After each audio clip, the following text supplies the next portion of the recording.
My neighbor's door was open for 2 days. The voice that answered wasn't hers.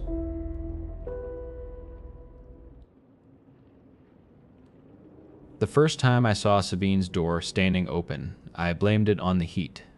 It was one of those oppressive Friday afternoons in late August, where the air gets thick and heavy, like you're breathing through a wet towel. I'd just gotten home from my shift, my shirt sticking to my back, and saw it across the street. Her front door swung inward, revealing a perfect, solid rectangle of nothing. Her car was in the driveway. I figured she was hauling in groceries, letting the stale, hot air out of the house. I gave it a passing thought and went inside to my own air-conditioned life. My wife, Leona, was already home, and the familiar routine of shedding the workday began. The worry didn't start until later, much later. I was taking our dog, Juno, out for her last walk of the night. It was that deep, violet twilight when the streetlights buzz on, but the sky still holds a little color. Juno, usually a frantic ball of energy, was being weird. She tugged me down the driveway, then stopped dead on the sidewalk. Her whole body went rigid. Her ears swiveled forward, and a low, almost inaudible hum started in her chest. She was staring at Sabine's house. The door was still wide open, and behind it, the house was a black hole. No lights, no TV flicker. Nothing. That's when the first real spike of unease hit me. It wasn't right. I crossed the street, Juno planting her paws and resisting every step of the way. She was practically dragging me backward by the time I reached Sabine's walkway. We don't know Sabine well. She's quiet, keeps to herself. We trade pleasantries. I helped her with a flat tire once. That's about it. But the sight of that yawning, dark doorway made my stomach clench. What if she'd fallen? Had a stroke? I left Juno whining on the sidewalk and walked up the driveway. The silence was thick, broken only by the hum of the cicadas. "Sabine?" I called out, my voice sounding unnaturally loud. "It's Calder, from across the street. Everything okay over there?" Silence. Just the thrum of the insects. My heart was hammering now. I was about to step onto her porch when a voice drifted out of the darkness. "Hey, Calder." It was her voice, but it sounded thin, reedy, like it was being played through a cheap speaker. She cleared her throat, a dry, papery sound. "Sorry, you caught me right in the middle of dinner. The relief was so sudden it made me feel dizzy."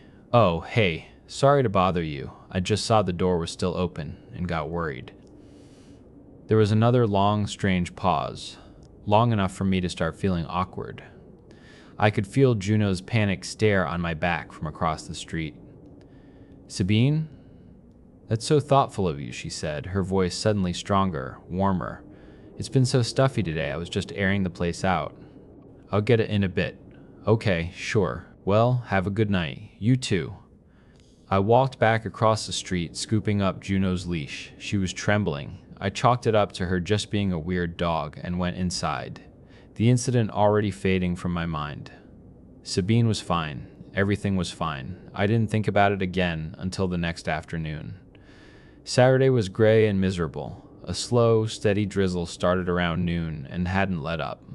Leona was on a video call with her friend Renata, and I was in the living room trying to find something to watch.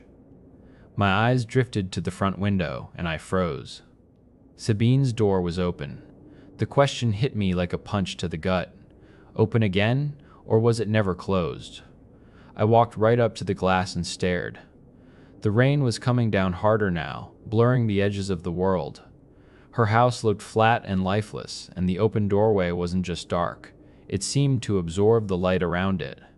A patch of absolute black cut into the side of the house. I glanced down at Juno, who was curled on her bed. She was awake. Her head was up, her dark eyes fixed on the window, a low growl rumbling in her chest. She knew. She'd known since last night. Just then, Leona walked in, pulling her earbuds out. She had a strange, tight look on her face. "That was a weird call," she said, sinking onto the arm of the couch. "Everything okay, I guess?" Renata's a little freaked out. Apparently there's a neighborhood watch email going around. Some people on her block have seen a woman peeking into their windows at night. What? Yeah, super creepy. Nothing's been stolen, no one's been hurt. Just this woman, watching. We should probably double check the locks tonight. My mind immediately went to Sabine. I didn't know her well, but I knew she'd been through a nasty breakup a few months back. Maybe an ex-girlfriend of her ex? It was a stretch, but my brain was desperate for a rational explanation. What did this woman look like? I asked. Leona hesitated. Well, you know Renata. She can be dramatic. Just tell me. Okay, but take it with a grain of salt, she warned. Renata said she was tall, really gaunt. Said her skin seemed stretched too tight over her bones and her eyes were sunken, like they were too far back in her head. Leona shuddered, and when she saw Renata looking at her, she smiled. A really big smile.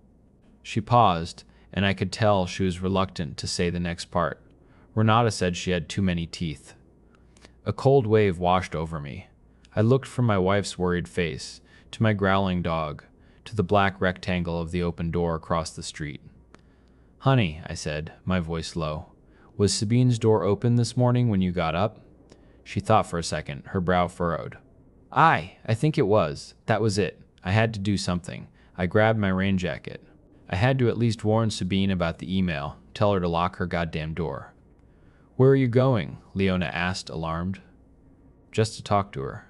I'll be right back. The moment I stepped outside, a frantic scrabbling sound came from the living room window. Juno was on her hind legs, her paws against the glass, barking and whining, her breath fogging up the pane.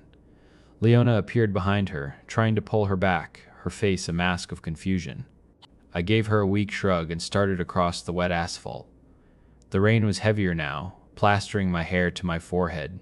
I stopped at the foot of Sabine's porch steps and listened. Nothing but the downpour. Then I heard it. A sound from within the house. A wet, tearing sound. Like ripping thick, damp fabric, followed by a soft, rhythmic squelch. My blood ran cold. Before I could process it, the voice came from the darkness again, closer this time. Calder? I jumped. How did she know it was me? I hadn't even made it to the porch. Hey, Sabine. Sorry to keep bothering you. I just wanted to warn you about something. You mind coming to the door? Calder, the voice repeated, and this time it was chiding, impatient. You have the worst timing. I'm always in the middle of a meal when you come by. This is important, I insisted, taking a step up onto the porch. The wet wood creaked under my weight. There's been some weird stuff happening in the neighborhood. You really need to keep this door shut. There was a soft sigh from the darkness. Oh, but I'm so comfortable over here. My legs have gone all pins and needles. Why don't you be a dear and get it for me? Her voice sounded so close, right there, just inside the door. My mind was screaming at me. The dog, the email, the sound. This was wrong. All of it was wrong. But her tone was so normal, so neighborly.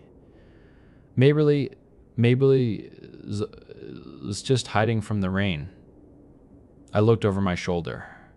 I could still see Leona in our window, a small, worried silhouette.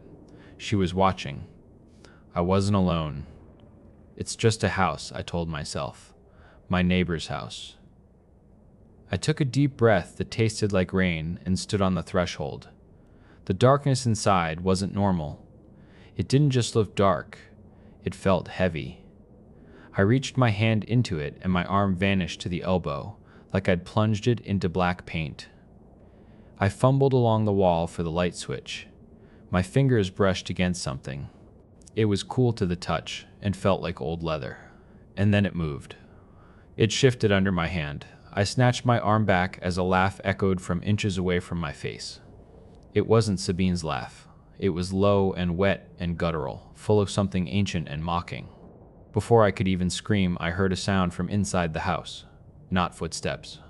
It was a rapid, clicking scuttle, like a crab running across the hardwood floor, growing fainter and fainter until a door slammed shut somewhere deep in the back of the house.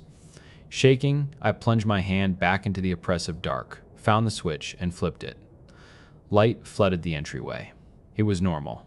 A coat rack, a small table with mail on it. The relief lasted for half a second. My eyes were drawn to the living room, to the left of the door, and then I saw her.